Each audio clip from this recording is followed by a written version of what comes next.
The cloud. All right. Welcome back to the Real Estate Locker Room Show, folks. I'm your host, John Carney, and thank you for taking the time out of your busy day to tune into the show.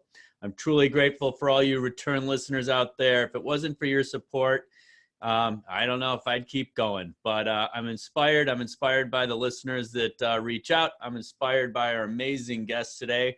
We're going to be talking about real estate development syndication with Dr. Adam Gower.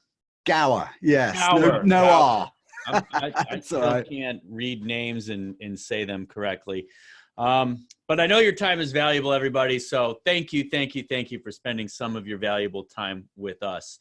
And if this is your first time tuning into the Real Estate Locker Room Show, great big welcome. The goal here is to provide you with some actionable advice today so that you can elevate your real estate investing game today, whether that means raising the bar in your specific area of expertise, or whether you're an investor or looking into, grow your wealth through real estate. You're listening to the show that believes real estate is a team sport. Today, we're all the way up to episode number 87 with our guest, Dr. Adam Gower. And all right, you ready to charge into this? Absolutely am. Yes, thanks so much, very much for having me on the show. Oh, my pleasure. This is going to be a great, we talked to a great episode. We talked to a lot of different syndicators. You're providing a different, real estate as a vehicle, a little bit different flavor other than, typically multifamily syndication. I know a lot of those people, and we've heard a lot about that, but this is real estate development, which is also near and dear to my heart. But I also like to stretch out a little bit. It is the Real Estate Locker Room Show, and I believe there's this intersection that I like to explore.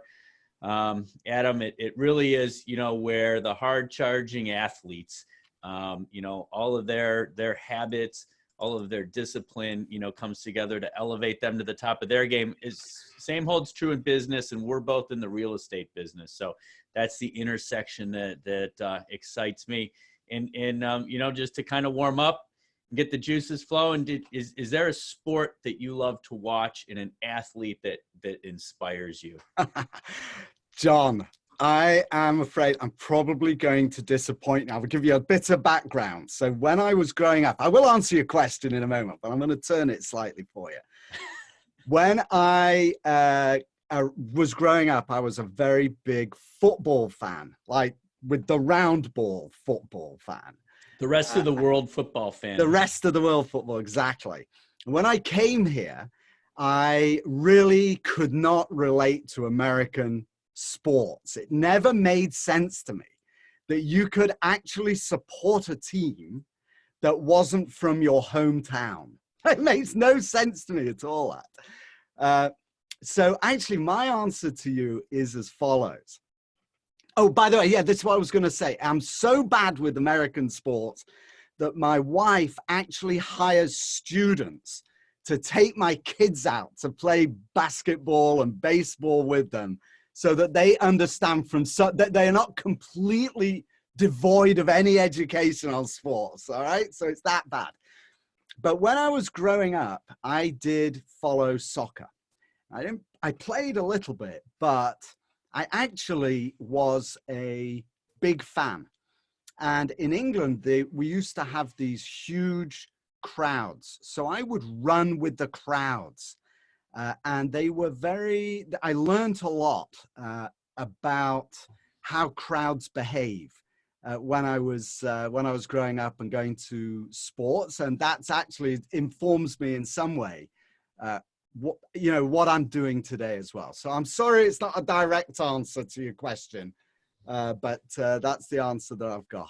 I think that's a great answer, specifically because we can talk about it later, but you've written a book called Leaders of the Crowd. And so, maybe the hometown football league that you supported, helped you out along the way in more areas than you know. Exactly. Okay. Well, who is your hometown team? So I grew up supporting Manchester City. Okay. In the north of England. I gotcha. And how long have you been in the USA? I arrived in the early 1980s, so it's been a very, very long time, actually. My wife will be the first person that you'll probably agree with here that we lack good chocolate, possibly. Yes, yes, yes, indeed. Well, I did find some quality Street and Cadbury's dairy milk this last weekend, so it's all good. Excellent. All right. Well, the success story. Usually, I don't know at what point in your career where you learn from the crowd, but you ended up in the real estate game somehow. And if you could just kind of tell us where you started and bring us up to where you are today, and what that journey's been like. Yeah, sure. Thanks for asking. So it's a long time. So I have a very long history in real estate. In fact, it's coming up, I hate to think, it's almost 40 years. In 22, it'll be 40 years. I know I don't look that old, but I really have been in it that long. So very, very quick background, John. I actually started pulling wires for an electrician. So I would knock on doors and say I'd do anything for $5 an hour. And so I crawled around in attics and crawl spaces under houses, pulling wires. It was a very good way of learning. And then very quickly, I got into finance, actually. A friend of mine was a developer building apartment buildings. And at the time, there was a lot of Japanese investment. So one thing led to another, and I raised about 30 million in 1980s money. So it was a lot of money in those days, not so much today.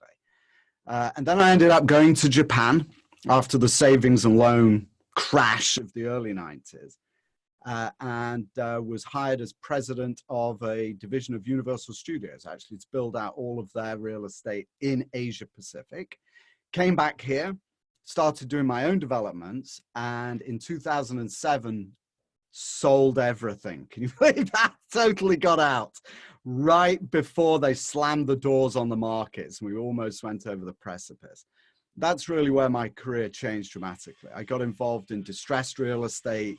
I managed some huge portfolios, total probably 7 to 10 billion of distressed real estate deals for banks and private equity funds.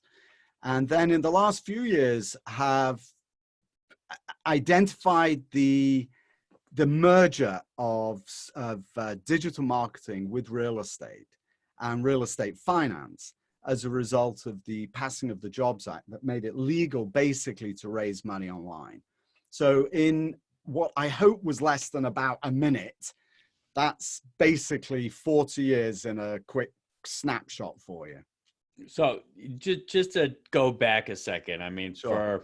I understand it being in a real estate family, but there's 3 crises, right? And we're not talking about the one that's right in front of us, whether that's a real crisis or not. But you have the savings of loans, late 80s spilled into the 90s. But then as that recovered, you had the dot-com bubble, right? Another crisis. I was too young. I was in high school and in college during those years. But I do remember, because I had real estate in 2007, 2008. So, I mean, that's number 3. And today, we don't know. We have an election here in the United States that's getting a lot of attention, maybe the end to the longest war, and we have the coronavirus. So, real estate, I'm very happy that my money's in real estate, and this is what you do. So let's talk about the benefits for investors out there that look to the crowd and look to experts like yourself. I mean, clearly you are an expert, and you've been through the battles, the financial battles, to prove that. Development, real estate development, dirt, buildings, cranes, all that good stuff. How do I make money? Well, obviously there's 2 different ways you can do it. You can either get your hands dirty and actually physically buy real estate and develop it or redevelop it or improve it in some way in order to make money from real estate, or you can activate as a passive investor, where you would invest with guys like you who are getting their hands dirty, right? You can invest with a sponsor. So I've done both. Most of my career has been as an active, hands-on real estate developer, right? And I've built. I started my career, like I told you, pulling wires for an electrician. I've built some huge entertainment complexes, some big shopping centers. I've built condos and done some redevelopment work. I mean, really up and down the full scale. And I've also worked on primarily on the finance side. And frankly, with the opportunities that now exist as a result of the change in laws that allow you to invest, to find deals online with world-class sponsors, with world-class developers, frankly, to me, it makes no sense at all doing it yourself anymore. It really doesn't. It's too much brain damage. There's too much liability. It's too time consuming. And the opportunity to find best of class deals with seasoned sponsors and diversify across a range of different asset classes just makes it, to me, it makes more sense to find those sponsors, identify the best of them, and to invest passively with them. You gotta do it right, but that's the angle that I'm taking these days. Well, I mean, let's talk about then what's the formula? Just finding a deal right now, whether you want to be active or passive, seems to be a challenge that I keep hearing, right? We're in the multifamily space and the development space. We do both.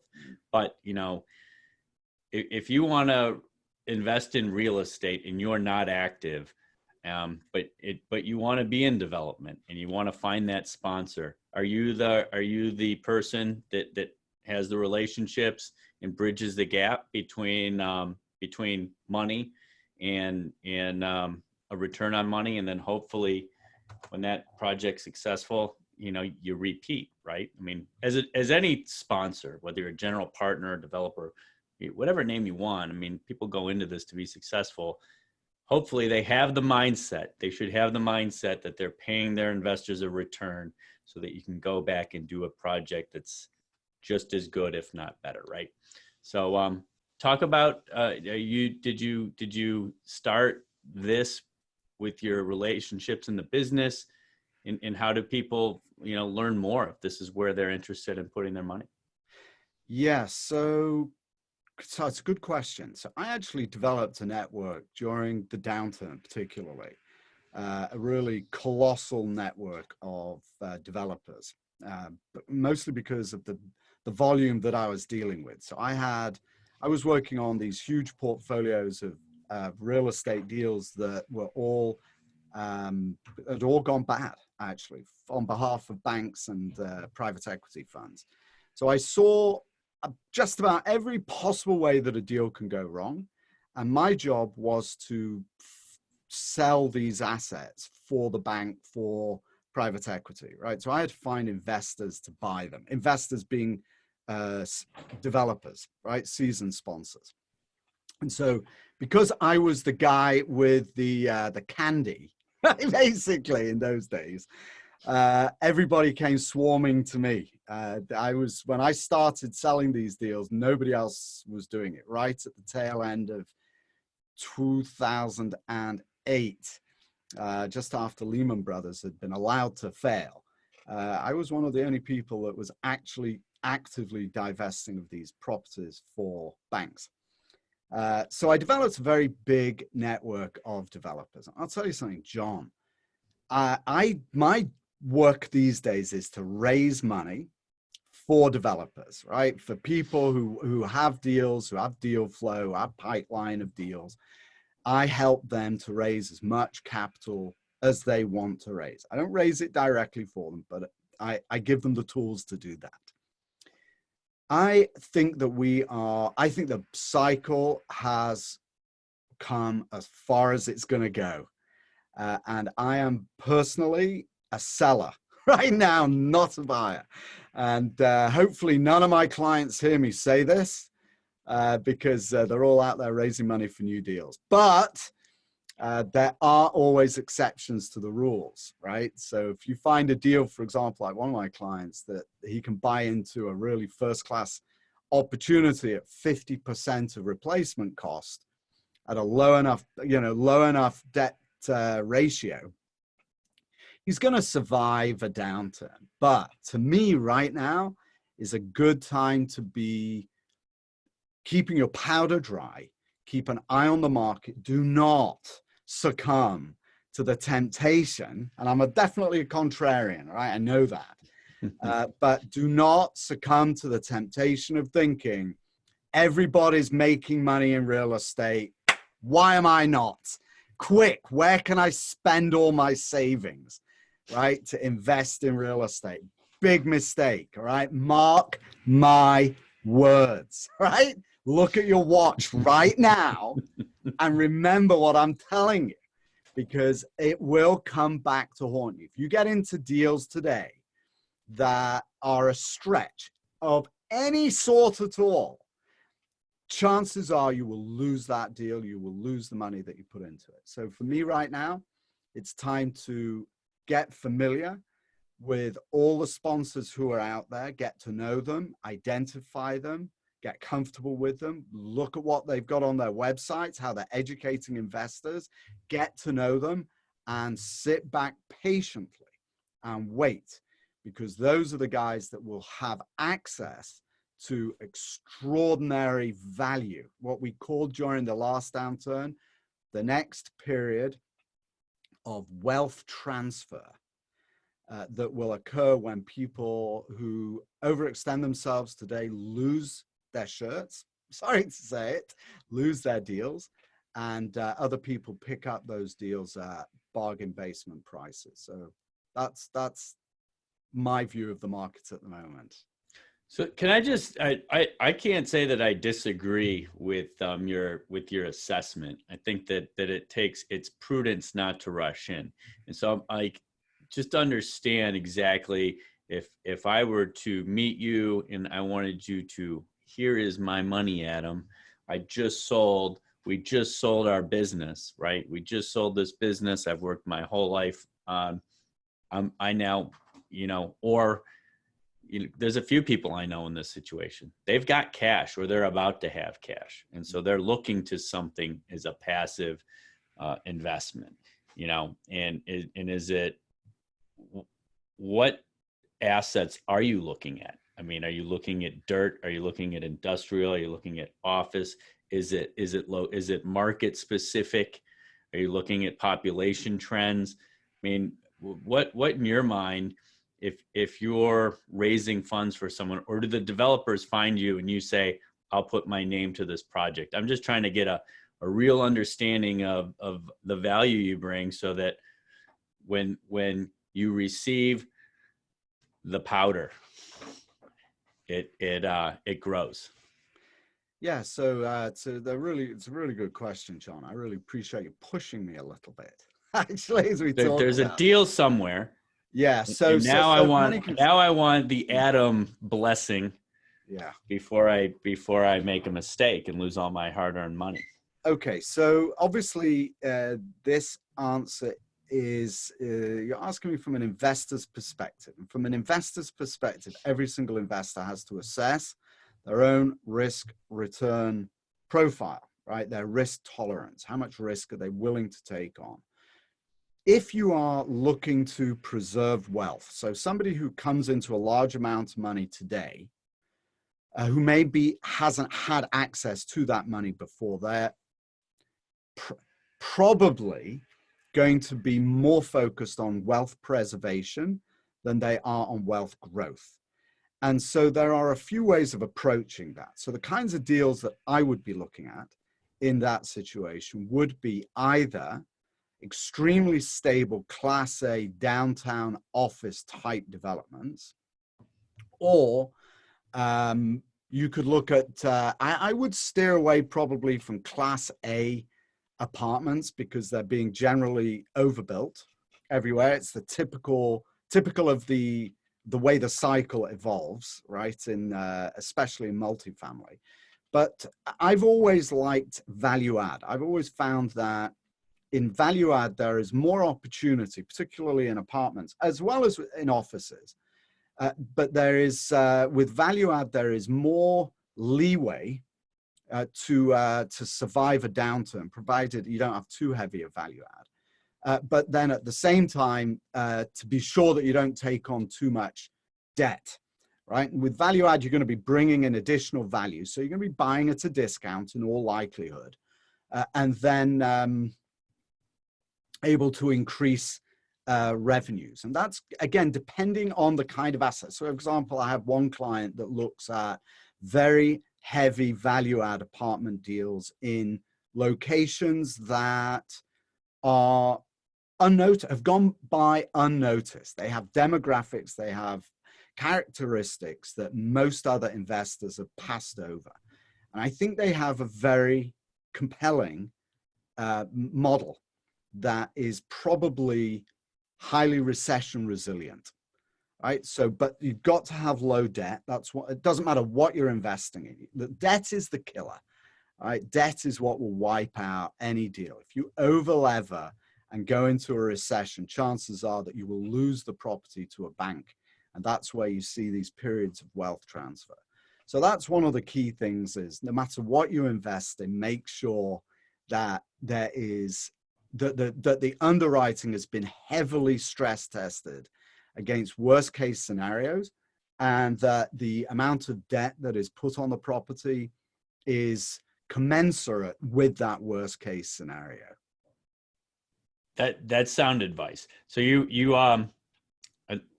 I agree with your words of wisdom for people coming into the space. But so on your day to day, is your ideal client a developer, or is your ideal client, or do you need to have both pieces? You have to have the investors looking to place their money, and you have to have developers who I have to assume, in order to have your name associated with them, you know, tick a number of boxes and fit your criteria, or they have a history. A new developer coming into your fold would need to have a history and prove a track record of success, correct? Yeah, so I, at the moment, primarily focus on working with developers. That's actually just where my business has been exploding recently. So we work with primarily with developers, but you're quite right. There are some criteria, and those criteria are, you got to be real. I mean, you got to have a real shot. We actually offer 3 different levels of working with developers, just FYI. We'll do it for you. So we'll build out the whole system. It's all digital marketing. Basically, it's digital marketing brought to capital formation, raising money for real estate deals, right? So we meld these 2 things together. We're very, very successful, and we can build out these systems. They're very sophisticated. They take a lot of work, but we'll build them for you. Another option is that we will build them with you. That's where we're also very, very hands-on, but you do all of the content production, right? Without getting into too much detail. And then the third option is a do-it-yourself program, where I've basically committed to video everything that I do for my private clients. So really, literally, it's everything that I do in one video package, so you can do it yourself. So as far as the clients that we will work with, John, you know, my bandwidth is limited, and working with private clients is very, very time intensive and requires an extremely high degree of expertise and focus. So I'm limited on how many private clients we can take on. And so the ones that I do work with are ones who are seasoned, who know what they're doing, are sophisticated, ideally who have been through multiple downturns, and who have a good pipeline.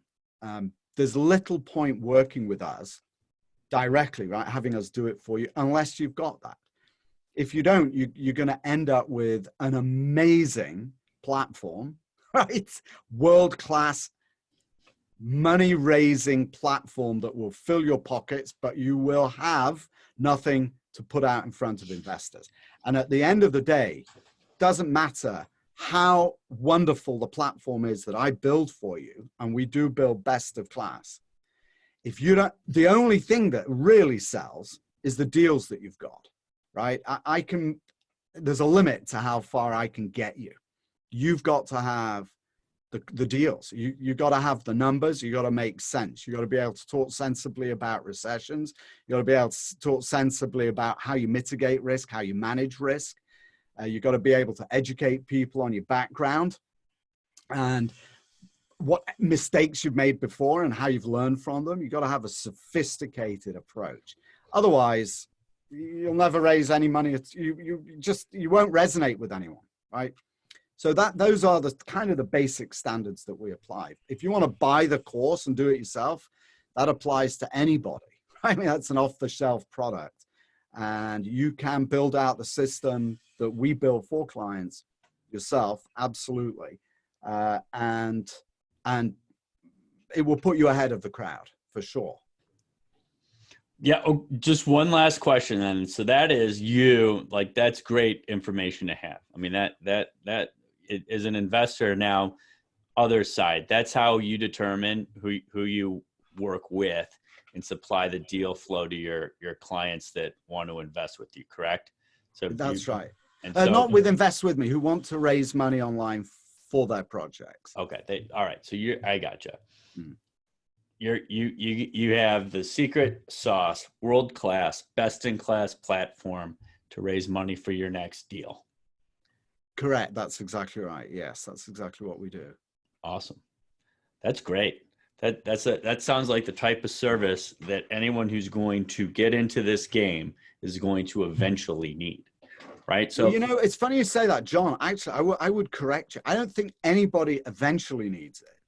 I think if you don't have it today, and this is why we created a digital version of what we do, right? We got a package course that you can buy so you can build these systems yourself. Doesn't matter how big you are or how experienced you are. If you're out there starting in the business of real estate development and you need to raise money, these courses will show you how to do that.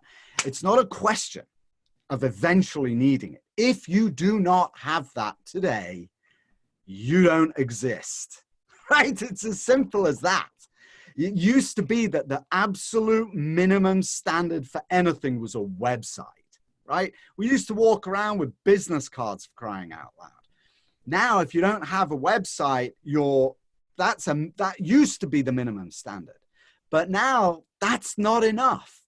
If you want people to write you real checks, you have to be out there explaining to them on LinkedIn, Twitter, Facebook, and YouTube at minimum what it is that you do, what your value proposition is, who you are. You want to be creating funnels so that you can educate prospects with a narrative about what it is that you're doing so that they can get to know you, right? Without actually having to meet you. Nobody really wants to get together with you. I might think you're a nice guy, but they would much rather find out who you are and how you're going to bring value to them on their phone or on their computer.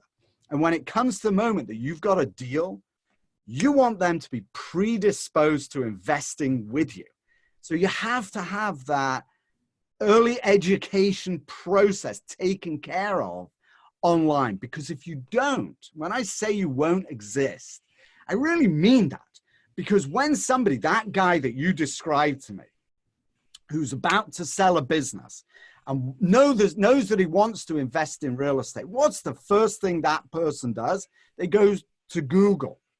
Where do I invest in? How do I invest in real estate? Well, at that moment of maximum intent, that's the moment you have to show up online.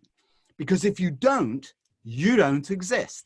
If somebody even gives that guy your name, right, and he looks you up and finds a duff website, no presence on social media, no educational content, no expression of what it is that you're doing, he will move on and go to somebody else, right? You have to have it. And the beautiful thing about it today is that almost nobody does. right? So just the smallest thing will put you ahead of the crowd. It will make you stand out. Now is the time to be making hay, right? To be building these systems so that when, I'll just finish this one thought, when the market does go down, which it will do soon, that you have established relationships online with prospects so that when you really need the money, when that pipeline of distressed deals starts floating across your desk, that you have access to cash. If you wait until then, it will be too late. You have to start now. I love it when the preparation and the opportunity get together. Exactly. That's right. That's when these two things matter. You have to prepare. It's like any building, right? It takes forever. If you're doing construction project, John, you've been through this, you know, there's an enormous amount of preparation. There's an enormous amount of work. You spend months and months building this thing. It never seems like it's going to end. And then one day, tenants move in. Right? It's the most amazing thing.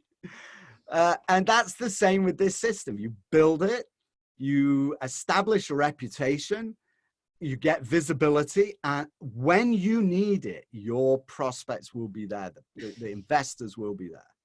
I love it. Well, perfect. And now we are, and thank you for doing your part to not only build this great platform, but to share it and to share it on the Real Estate Locker Room show. So we kind of wind this down, and I like to hit you up with a few questions.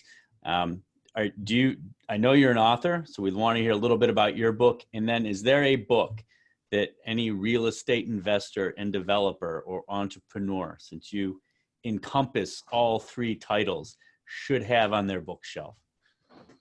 All right. So, yeah, there's so many books. You know, I teach real estate investments and finance as well. So I've read so many. But you did say I could plug my own book. Absolutely. So here we are on screen. I want to plug my own book, Leaders of the Crowd. Get it on all good bookshops everywhere. And of course on Amazon. And that really describes, actually I talked to people in the White House, in Congress, some of the originals, early adopters of real estate crowdfunding, all the major crowdfunding sites. I interviewed their founders. So it's a fascinating book on how real estate crowdfunding really dominates crowdfunding overall. So that's one if you're interested in the background of where it all came from. There is a book actually that I quote frequently. And it kind of dovetails, John, into what we've been talking about already. So I recommend this book. It's a fun book to read. It's very dated. It was written by a fellow called Robert Ringer. And it's called Winning Through Intimidation. And Robert Ringer, he was a broker, a commercial real estate broker in the 70s. It's like really, really ancient history. And I think he was in San Diego. So there's a lot of places and stuff that he talked about I even recognized because that's where I started my life. And he talks about how to survive being intimidated in a type A world of real estate development. Right? Everyone's type A, competing with each other. So he describes this kind of process. But the one thing that I quote frequently about him is that he is very cynical about real estate developers. And this dovetails into what we were talking about, from my experience seeing so much distress stuff during the downturn. He says that a real estate developer, and this is a good warning for all investors, right? Basically, a real estate developer will build an apartment building in the middle of the desert if an investor will finance his project, basically, right? So it doesn't really matter from a developer wants to be in the business of developing. And if the project looks really dodgy, the developer will always figure out a way to make money. It could be through fees. It could be through, in and out divestment fees or acquisition fees or et cetera, et cetera. So be cautious of building in the desert, right? He uses it as a not obviously not literal example, but you'll come across deals that if you're not careful, that's what you'll find out you're investing in. If you'll invest, you'll end up in this. That's Robert Ringer. What did I call it? Winning by through intimidation. intimidation. Yeah. Adam, I have taken the liberty of typing that in, and it's in my browser right there on Amazon, ready to go in the cart as soon as this Good is for over. you. Because so it's got a funny little tortoise or something on the front, right? it does. And a tortoise, yeah, the turtle. And the fun thing about it is, like what you've just mentioned, is it is a type A player game. Well, thanks for sharing both of those. And we'll definitely have links to your book as well in the show notes. But before we wrap up, we're always looking for one bit of advice or one pro tip that we can pass along to everybody that's out there searching the internet right now, finding podcasts and good content to listen to. Because at the end of the day, we're trying to help people raise the bar and give them just a little bit more knowledge than they had before they tuned in. And I know that what you're gonna say next is gonna be great, because this whole episode's been great, and I really do hope people tune in and watch this on YouTube, because it's better seeing you and the emotion you bring. So you're very kind. So so word of advice. So remember that here's a good word of advice. Remember that whatever I tell you, remember that you get what you pay for. And my advice is free, right? That's where I'm going to start with that. So advice for investors or developers wanting to raise money, which John? Man, just pick one. Pick one that's along the line. If someone comes up to you and says, "Hey, I'm ready to get into the real estate business. I want to be an investor in real estate."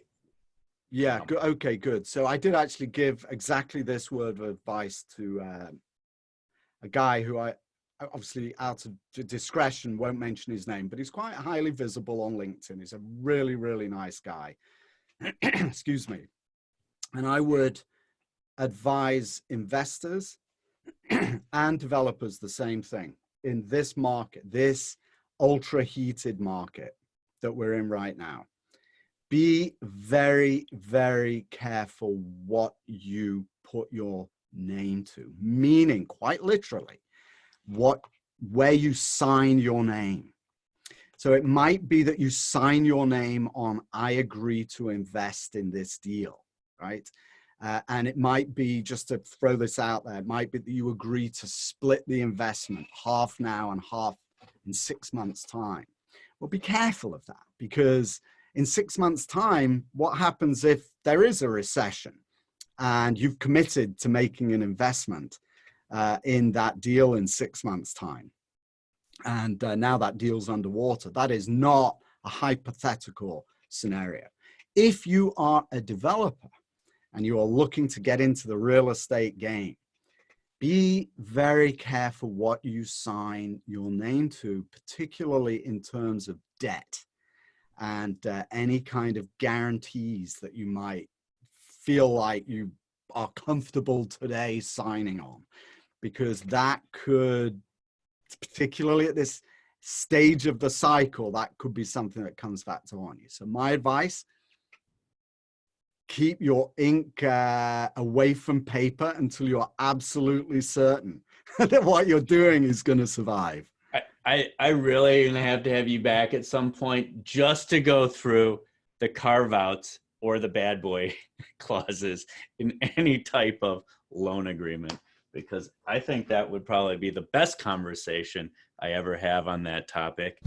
And hopefully that's also free. Yeah, exactly. Usually that's right. expensive, right? Well, if you want to find out, I've got massive amounts. You can see on my website here, right? gowercrowd.com. I've got all this great big logo going on behind me as well. But there's a massive amount of information there.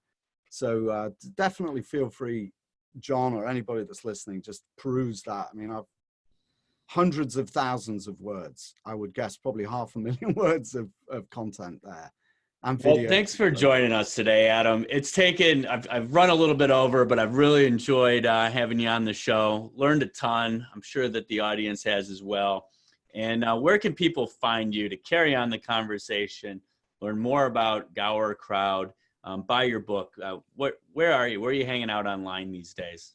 Thanks, John. So yeah, the best place to reach me actually is to go to gowercrowd.com and sign up for the newsletter. I think there's a spot on the first page, or go to the education, any of the education pages there, and there's all kinds of opportunities to sign up and get on the email list. If you want to see a full description of exactly what it is that we do, go to gowercrowd.com/waterfall. It's completely the wrong URL, but that is a whiteboard workshop where I walk you through in incredible detail how to build an investor acquisition system. So that's totally free as well. So go ahead there, gowercrowd.com/waterfall. Perfect. Well, there you have it, folks. I truly hope that you picked up some actionable advice about raising money, investing your money, real estate cycles, and there's just loads of great content today with our conversation with Dr. Adam Gower.